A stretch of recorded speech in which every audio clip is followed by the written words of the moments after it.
Hi everyone, this is Zahid. Welcome to all to law aspire academy. इस video में हम transfer of property act जो 1882 का है, उस एक्ट में जो इम्पोर्टेंट सेक्शन है जो upcoming as Assam judicial service exam है या कोई भी जुडिशल सर्विस एग्ज़ाम में जो इम्पोर्टेंट सेक्शन है जिसको पढ़ना ही पढ़ना है, वो सेक्शन के बारे में डिस्कस करेंगे।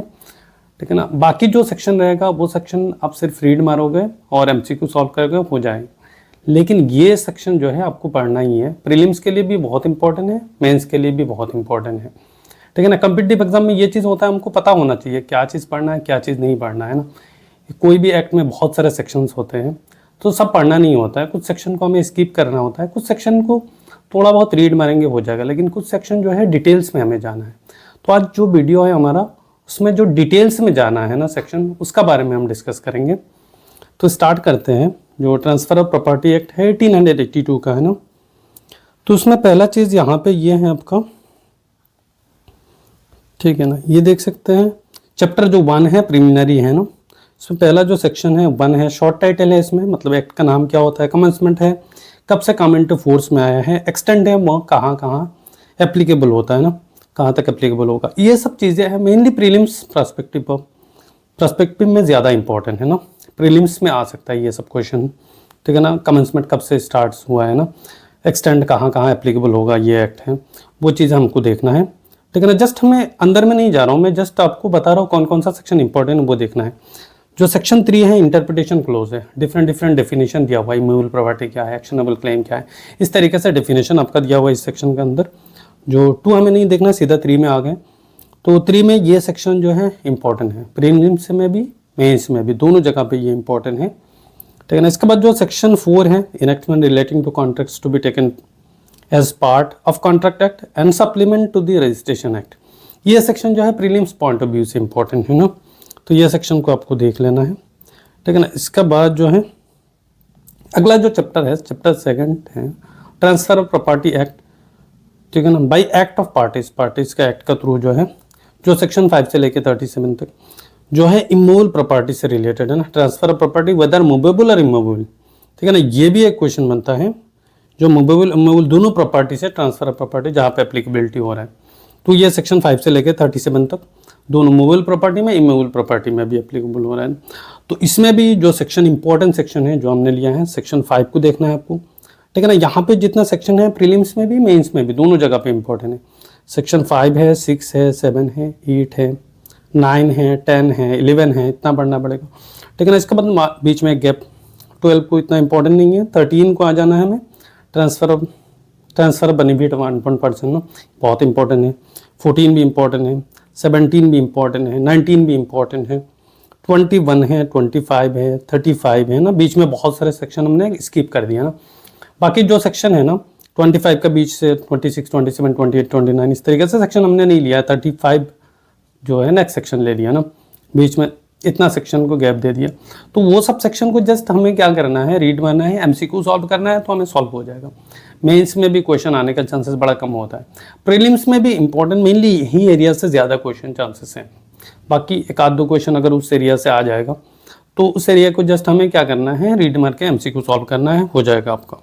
लेकिन ये जो सेक्शंस हैं डिटेल्स में हमें बहुत अच्छे से विद केस लॉज भी पढ़ना है हमें। ठीक है ना। अगला जो सेक्शन है उसी सेम चैप्टर में है, ट्रांसफर ऑफ इमूवेबल प्रॉपर्टी ना, तो ये भी हमें याद रखना है, ये जो सेक्शन 38 से लेकर 53A तक है ना, सिर्फ ये इमूवेबल प्रॉपर्टी से रिलेटेड है। ठीक है ना। ये भी प्रीलिम्स के लिए इंपॉर्टेंट क्वेश्चन है।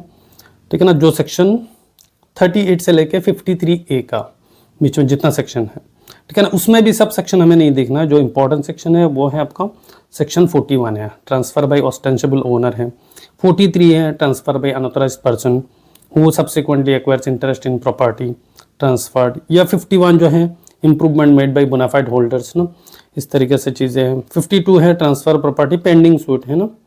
इस तरीके से क्वेश्चन से क्या आ जाता है, उसका मैगजीन से भी क्वेश्चन आ जाएगा, इंपॉर्टेंट केस लॉ से भी क्वेश्चन आ जाएगा।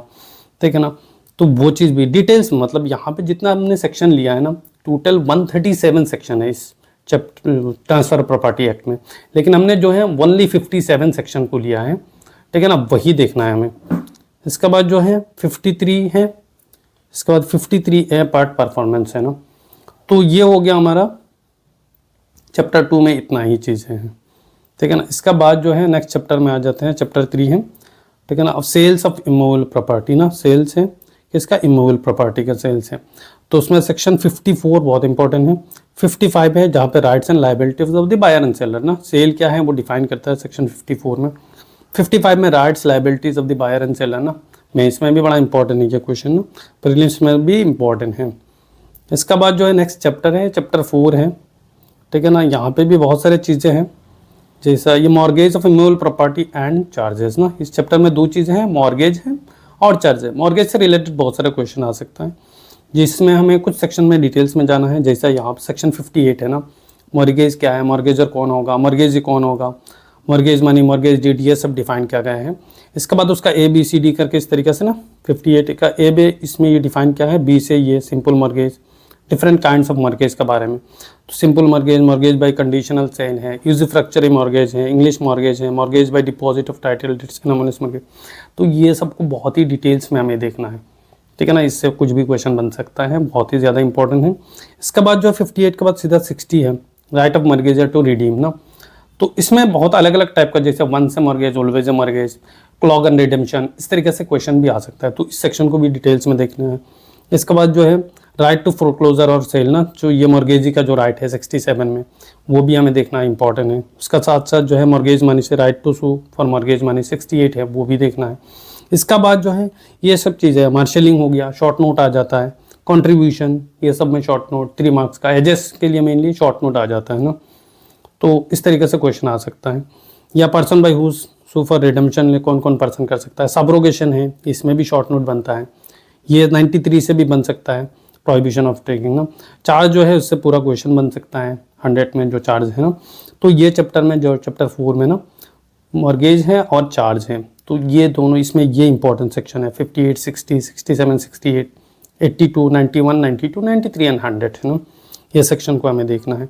अगला जो चैप्टर है चैप्टर 5 है, लीज ऑफ इमूवेबल प्रॉपर्टी ना, लीज से रिलेटेड ये भी चैप्टर बड़ा इंपॉर्टेंट, लीज से बहुत क्वेश्चन एवरी ईयर्स में क्वेश्चन आ जाता है, ठीक है ना। तो यहाँ पे 105 में लीज को डिफाइन किया गया है, लेसर कौन है, लीजी कौन है, प्रीमियम क्या है, रेंट क्या है, वो सब चीज़ें है ना। तो लीज से डिटेल्स में क्वेश्चन आ सकता है, शॉर्ट नोट तो आ ही सकता है, डिटेल्स में भी क्वेश्चन आ सकता है मेंस में ना। प्रीलिम्स में तो कुछ भी यहाँ अंदर से कुछ भी क्वेश्चन आ सकता है। 106 में duration of the certain lease के बारे में, in absence of the return contract है, रिटर्न कॉन्ट्रैक्ट तक नहीं है नहीं, या लोकल रिसर्च का थ्रू किस तरीके से होगा। यहाँ पर लीज हाउ मेड, लीज किस तरीके से मेड किया जा सकता है, rights and liability for lessor and lessee ना, ये भी बड़ा इंपॉर्टेंट चीज़ है। इसके बाद ये 109 है, राइट्स ऑफ लेसर ट्रांसफरी, या 111 जो है exclusion of day on which the term of commencement, duration of the lease of for a year, option to determine the lease, ये सब क्वेश्चन बहुत ही इंपॉर्टेंट है। 111 के ऊपर डायरेक्टली क्वेश्चन अलग से भी बन जाता है, डिटर्मिनेशन ऑफ लीज है, ठीक है ना। तो ये भी देखना है हमें। इसका मतलब 112 भी 113 इतना तक देख लेना है, लीज से रिलेटेड जो क्वेश्चन है इतना तक हमें ये सेक्शन जो है 105, 6, 7, 8, 9, इसका 10 है, 11 है, 12 है, 13 है, इतना तक देख लेना है, लीज से रिलेटेड क्वेश्चन बनेगा, ठीक है ना। मेंस के लिए भी इंपॉर्टेंट है। इसके बाद जो है एक्सचेंज से भी रिलेटेड जनरली ये भी आ जाता है, एक्सचेंज क्या है ना, इंपॉर्टेंट, उसका इलस्ट्रेशन का साथ उसको भी डिटेल्स में देखना है। केस लॉस का, तो rights and liabilities of the parties का क्या राइट्स लायबिलिटीज हो सकता है, ये चैप्टर 6 है ना, तो उसको भी हमें देखना है। इसका बाद जो है लास्ट मेनली इंपॉर्टेंट टॉपिक जो है गिफ्ट से रिलेटेड ना, बहुत ही ईजी है लेकिन क्वेश्चन आते रहता है हर साल, ठीक है। यहाँ पे गिफ्ट क्या है डिफाइन किया गया है, ठीक है। इसके बाद acceptance when to be made, कब एक्सेप्टेंस होगा, ट्रांसफर हाउ इफेक्टेड, किस तरीके से इफेक्ट में आ जाएगा, गिफ्ट ऑफ एग्जिस्टिंग या फ्यूचर प्रॉपर्टी दोनों एक साथ अगर है तो उसमें गिफ्ट किस तरीके से हो सकता है या नहीं हो सकता है, अगर होगा तो कैसा होगा, ठीक है। इसके बाद gift to several of whom one does not accept, ठीक है ना, ये भी सेक्शन देखना है, ठीक है ना। 126 को भी देखना है, क्वेश्चन आ सकता है ये सबसे। ऑनरियस गिफ्ट में अलग से ही क्वेश्चन आ जाता है 127 में, या यूनिवर्सल डॉनी में 128 में ना, शॉर्ट नोट भी आ सकता है आपका मेंस में।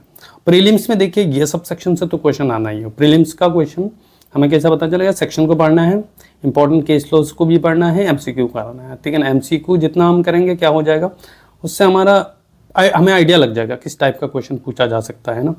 तो अलग अलग बुक से हम एमसीक्यू कर सकते हैं, ठीक है ना। इसके बाद जो लास्ट है आज के लिए ना, एक्शनेबल क्लेम है, ठीक है ना। Transfer of actionable claim, actionable claim में भी मेंस में क्वेश्चन आ जाता है, प्रीलिम्स में ना।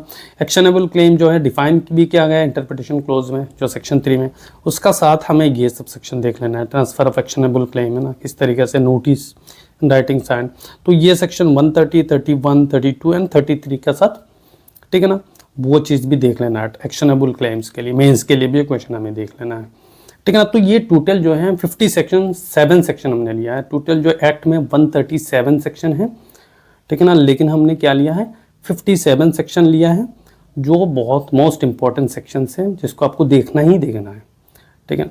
Thank you for watching the video.